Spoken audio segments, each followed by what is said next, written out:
Natalia Costa, sharing session seperti yang digelar komunitas Muslim Santa Clara sangat bermanfaat. Sebagai seorang mualaf, gadis berusia 26 tahun itu merasa masih terisolasi dari lingkungan sekitar. Itu dirasakannya sejak dirinya memeluk Islam beberapa tahun lalu. Awalnya, Natalia mengikuti forum ini secara tidak sengaja. Saat mengunjungi Santa Clara, dia berusaha mencari-cari masjid untuk menunaikan salat 5 waktu. Ketika asyar tiba, ia bersyukur menemukan masjid. Usai beribadah, ternyata jamaah setempat menyilakannya untuk ikut dalam pertemuan tahunan, yang salah satu sesinya berbicara tentang masalah mualaf. Ia mengaku senang dengan diskusi-diskusi yang disajikan. Peserta umumnya adalah orang Islam yang memiliki pengalaman serupa dengannya, yakni menjadi Muslim bukan sejak lahir, melainkan pencarian pribadi. Gadis berkerudung biru muda itu mendengarkan pemaparan para pemateri dengan seksama. Tiba saatnya sesi tanya jawab. Ia pun memberanikan diri untuk bertanya. Yang diajukannya mungkin lebih tepat disebut sebagai uraian, alih-alih pertanyaan. Natalia menceritakan, dirinya adalah seorang perempuan keturunan Brasil Amerika. Sejak Desember tahun 2016 lalu, ia memutuskan untuk menjadi Muslim. Sebelumnya, gadis berkacamata ini adalah pemeluk Katolik. Perpindahannya ke Islam terjadi tidak secara tiba-tiba. Ada proses yang cukup panjang hingga akhirnya hati dan pikirannya mantap memilih agama Tauhid.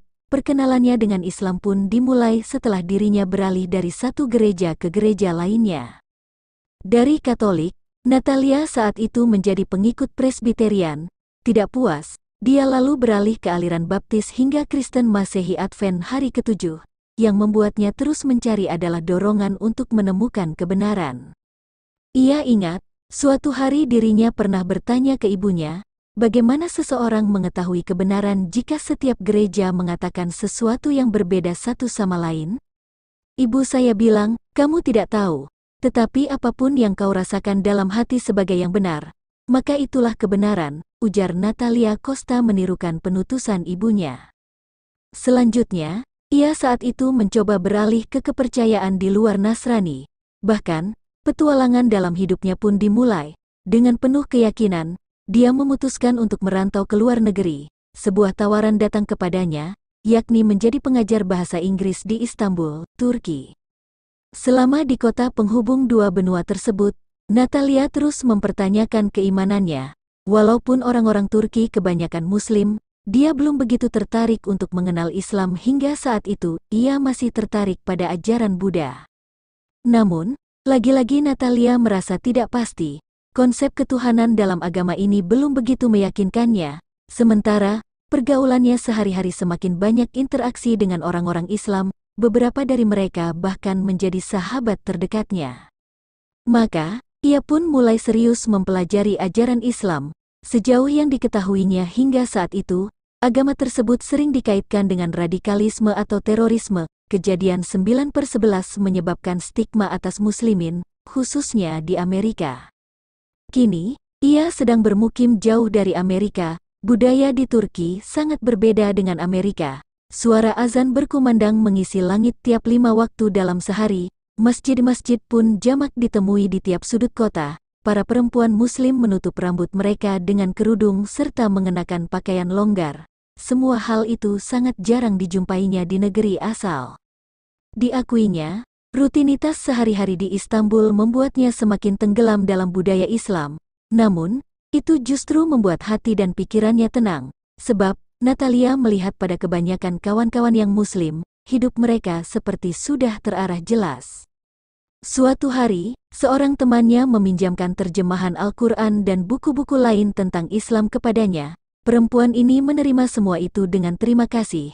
Setiap hari, bahan bacaan itu dicernanya dengan penuh perhatian. Ia menemukan, konsep ketuhanan dalam Islam sangat sederhana. Dan, justru karena itulah konsep tersebut begitu diterima akal logika. Allah adalah Tuhan, Allah tidak beranak dan tidak pula diperanakan. Maka, tidak ada itu penambahan atau status lain bagi Tuhan, semisal anak, bapa dan sebagainya.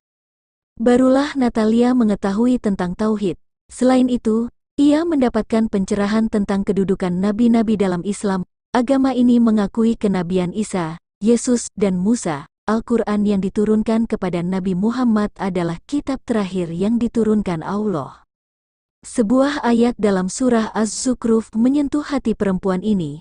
Arti ayat tersebut, dan jika engkau bertanya kepada mereka, siapakah yang menciptakan mereka? Niscaya mereka menjawab, Allah. Jadi bagaimana mereka dapat dipalingkan dari menyembah Allah? Firman suci itu seolah-olah mengajak pembacanya untuk merenung, melakukan pencarian Tuhan yang benar.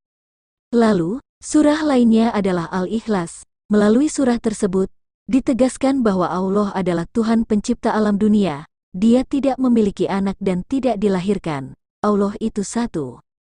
Saya belajar lebih banyak tentang itu, Tauhid, dan saya pun akhirnya menemukan kebenaran dalam Islam. Saya menemukan banyak konsistensi di dalam ajarannya, ujar Natalia Costa.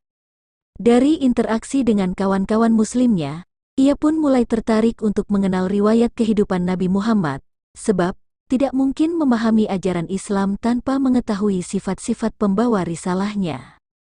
Berbagai buku biografi Rasulullah diselaminya, ternyata banyak asumsi-asumsi yang keliru tentang sosok ini. Kisah-kisah teladan beliau pun membuat Natalia semakin bulat untuk sampai pada keputusan memeluk Islam. Maka, selang beberapa waktu sebelum kembali ke Amerika, dia telah mengucapkan 2 kalimat syahadat. Persaksian itu menegaskan bahwa ia mengakui, tidak ada Tuhan selain Allah, dan Nabi Muhammad adalah utusannya. Resmi sudah perempuan tersebut menjadi seorang Muslim. Sebagai mualaf, ia ingin menjalankan kewajiban agama dengan sebaik-baiknya, dimulai dari caranya berbusana. Natalia mengaku, dia langsung memakai hijab begitu memutuskan menjadi Muslim. Ia ingat, kawan-kawan di Istanbul menolongnya untuk mencarikan jilbab yang pas dan bagus untuknya. Kembali ke tanah airnya, Natalia mendapatkan profesi pengajar. Ia memiliki penghasilan sendiri sehingga bisa cukup mapan. Namun, diakuinya hidup sebagai seorang Muslim di Amerika membuatnya agak terisolasi.